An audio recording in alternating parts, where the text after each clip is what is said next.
அவாவா மாத்திரு பாஷைன்னு சொன்னா ரெண்டு. ஒண்ணு தமிழ், தெலுங்கு, கன்னடம், மலையாளம், மராட்டி, பஞ்சாபி, குஜராத்தி, ஹிந்திங்கிறது ஒரு மாத்திரு பாஷை. இன்னொன்னு மாத்திரு பாஷை தாயினுடைய மொழி. தாய்மொழின்னு ஒண்ணும், தாயின் மொழிங்கிறது ஒண்ணு. தாய்மொழின்னு பொதுவா நமக்கு பாஷைகளை பத்தி தெரியும். தாயின் மொழி என்ன? அது மொழிங்கிறது பேசக்கூடியதாகவும் இருக்கலாம், உணர்த்தக்கூடியதாகவும் இருக்கலாம். அது வந்து எதை தெரிவிக்கிறதுன்னா பேசித்தான் ஆகணுங்கிற அவசியம் இல்லை.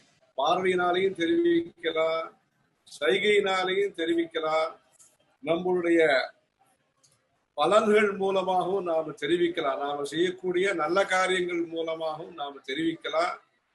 அது மாதிரி தாய்மொழிங்கிறது இந்தியாவில் ரொம்ப உயர்ந்தது. இந்த தாய்மொழிங்கிறது தான் ஒரு எண்ணத்தை உருவாக்குறது. இல்லைன்னா அவர் கனகதாரா ஸ்தோத்திரங்கிறது எதுக்கு பண்ற?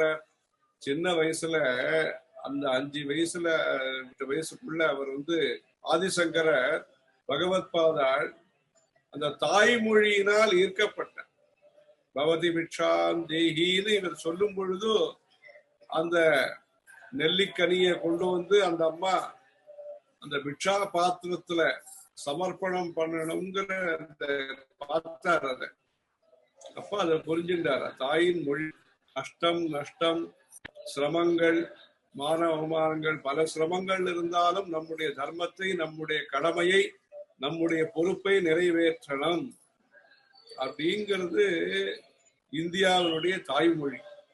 அந்த தாய்மொழியை அப்படி எல்லாரும் சேகரிச்சு சேமிச்சு விஷயங்களை சேகரிக்கிறது, பதார்த்தங்களை சேமிக்கிறது. இது ரெண்டும் மாத்திரு பாஷையாக இருக்கு. ஹரஹர சங்கர, ஜெய ஜெய சங்கரா.